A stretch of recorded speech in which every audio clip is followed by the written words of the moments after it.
હે તો આપણે તીર્થમાં જઈએ કે ભગવત સ્થાનમાં જઈએ તો પણ લોભ અને પૂજા, આ જે વ્યક્તિને પૂજાવાની એક ઈચ્છા થઈ જાય છે. ફૂલોને એમ થયું એકવાર કે અમારે બધા દેવો પર ચડવાનું, અમારી પૂજા કેમ નહીં? તો ભગવાન આગળ ફરિયાદ કરવા ગયા. ભગવાન કે ભાઈ તમે ફૂલ છો, કોમળ છો, નાજુક છો, નમણા છો, નૈરાશ્યવાળા છો, તમારી પૂજા ના થાય. તમે પૂજામાં તમારો ઉપયોગ થાય કે ના, અમને આવું કરો. તો પૂજામાં બેઠા તો બધા એની પર પથરા પડવા લાગ્યા, તો કરમાઈ ગયા. તો ફૂલોને એમ થયું કે ના ભાઈ ના, અમારે તો પૂજા કરવા મજા છે, પૂજામાં મજા નથી.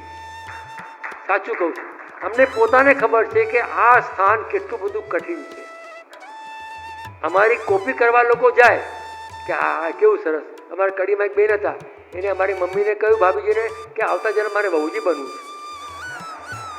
કેમ કે જાણે કે પગ લાંબા કરે, લોકો પગ દબાવે, ભેટ કરે, આમ કરે, તેમ કરે, જલસે જલસા.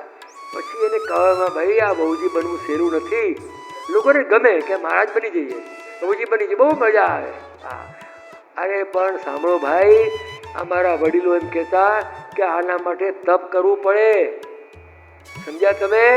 આ તમારા પૈસા, તમારી સામગ્રી, તમારું અનાજ, તમારી વસ્તુ જ્યારે લઈએ છે ને, એના માટે તપ કરવું પડે છે. વગર તપ કરે લઈએ તો ભોગવવું પડે છે. આ અમારા પૂર્વજો કહેતા ગયા છે અમને. આ નોટો છપાય છે ને ઇન્ડિયામાં, તો એટલું સોનું બેંકમાં હોય એ તો કાગળિયા થઈ જાય. એટલે મોટા ભાગના મહાપ્રભુજી જ્યારે ત્યાં પધાર્યા, વાર્તામાં આવે છે કે પેલા સોનાનું પૂતળું હતું અને રાજાએ કહ્યું કે હવે બ્રાહ્મણ રહ્યા નથી, મરવા તૈયાર થઈ ગયો. તો મહાપ્રભુજી બોલાવે, કહ્યું કાલે તારી સભામાં અમે આવીશું. ત્યારે સોનાનું પૂતળું હતું એટલે મહાપ્રભુજી પધાર્યા.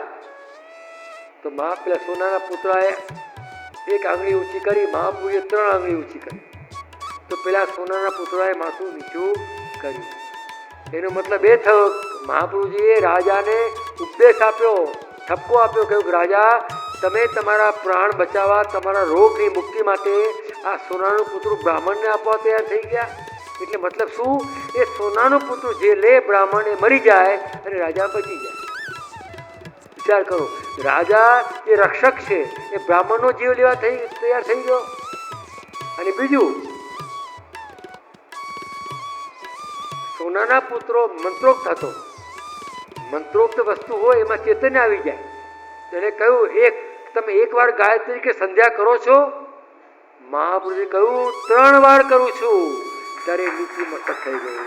અરે તમે બ્રાહ્મણો, આ તમારી મુખ્યા ભીતર્યા ઝઘડિયાની ફોજ અમારા ઘરમાં છે બધી, કોઈ ગાયત્રીની ખબર નથી, ખાલી એકી કરવા જાય ત્યારે જરૂર પહેરે છે અને માન ભગવતી કે આપણે પૈસા આપીએ છીએ. સાચું કહેજો, ભટ્ટીઓમાં થૂકે છે, આમ કરે છે બાથરૂમમાં. આ આપણા બહુ મોટા ભગવતીઓ. હું બ્રાહ્મણ નિંદા નથી કરતો, પણ વાત કહેવા માંગુ છું કે બ્રાહ્મણત્વ તો રહેવું જોઈએ કે નહીં? તો એના કરતા અમારા વૈષ્ણવ શું ખોટા છે? બિચારા ભાવથી તો બનાવે છે. આ જે લોકો જે કહી રહ્યા છે બધા દેવી ઉપાસકો, શિવજીના ઉપાસકો, કોઈ પુષ્ટિ માર્ગી વૈષ્ણવ નથી, ખાલી નોકરી માટે બ્રહ્મ સંબંધ દેવા આવે છે. અમારા સિનાજીમાં જઈએ તો શિવો માતા માતા કરીને બધું ભોગ ધરે છે. કેમ કે એ લોકો પેટ માટે આવ્યા છે, કલાકાર છે, જાણકાર છે, પણ પુષ્ટિ ભક્ત નથી. વિચાર કરો, એ બધા કરતા અમારા વૈષ્ણવ શ્રેષ્ઠ છે. ભલે મિશ્રી ધરો છો તો સિનાજી બાબા તમારે ત્યાં આવીને આરોગ્ય છે, નક્કી માનજો, જરાય ઓછા ના માનતા. અને એટલા માટે પંચમ વર્ણ એટલે બ્રાહ્મણ કરતા બી મોટા વૈષ્ણવને માન્યા. જે અમારા મહાપુરુષ કહે છે કે વલ્લભપુરના બાળકોને, વૈષ્ણવને, કે તમે પોતાનું તપ વધારો. બ્રાહ્મણ હોય ને ગાયત્રી ના કરે તો તપ ખંડિત થઈ જાય એનું. અમારે ત્યાં એક મુખિયો આવેલો, મને કે મહારાજ અમે તો બ્રાહ્મણ છીએ, અમારા બ્રાહ્મણને માંગવાનો અધિકાર છે. મેં તો ખોટી વાત, શાસ્ત્ર બતાવો મને, બ્રાહ્મણને માંગવાનો અધિકાર છે જ નહીં. આપણે તો બ્રાહ્મણને બગાડી રહ્યા છીએ. શાસ્ત્ર કહે છે કે માત્ર સંન્યાસીને માંગવાનો અધિકાર છે. બ્રાહ્મણ અધિકાર છે દક્ષિણાનો, દાન લેવાનો અને જપ કરવાનો. જો બ્રાહ્મણ જો ભિક્ષા લે તો એની સ્ત્રી જતી રહે હાથમાંથી. સમજ્યા તમે?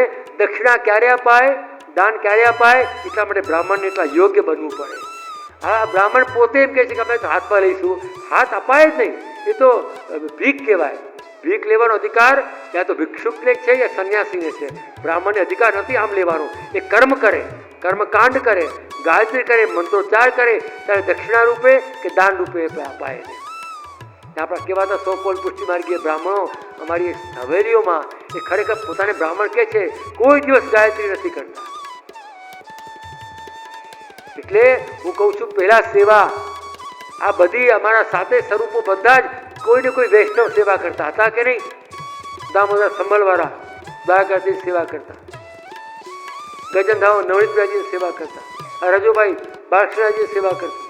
તો આ બધા વૈષ્ણવને તે ઠાકોરજી કેમ હતા કે બ્રાહ્મણ કરતા બી મોટા હતા? વિચાર કરો તમે. આ પદ્મનાભદાસજીની વાત સાંભળો.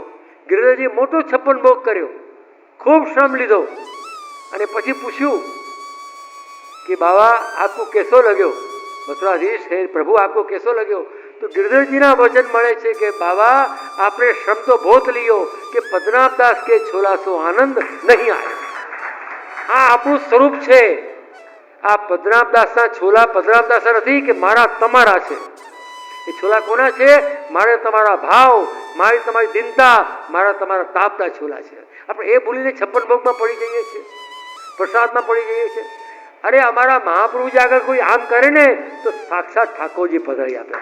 તો ઠાકોરજીને આપણે મને પ્રસાદ આપજો, મને આપજો, હું રહી ગઈ, હું રહી ગઈ. અરે આવી રીતે લંગરમાં આમ કરવાનું ઠાકોરજી માટે મને શરમ આવે છે. વિચાર કરો મારી વાત, તમને પોતાના માનીને આત્મીય માનીને કહી રહ્યો છું. મહાપ્રભુજી આગળ આમ કરશો ને તો ઠાકોરજી પધરાઈ આપશે. ઠાકોરજી ખાલી ના પધરાવાય, ભક્તિ સહિત પધરાવાય. કન્યા કોઈ ખાલી વિદાય કરે? ગરીબમાં ગરીબ હોય તો કપડા લતા અને સોનું ને રૂપિયા આપે કે ના આપે? તો વલ્લભ ઠાકોરજી એમને આપે? વલ્લભ જ્યારે ઠાકોરજી પધરાવે ત્યારે ભક્તિ સહિત પધરાવે છે. આપણે ભાનમાં આવવાની જરૂર છે. શું લાગે છે? તો આમ કરો વલ્લભ આગળ તો સિન્હાજી પધરાઈ આપે. મેં આપણો સર્વસ્વ પધરા દેતો હું. એ આપણે આમ મને મને આપો, મને આપો, મને આપો.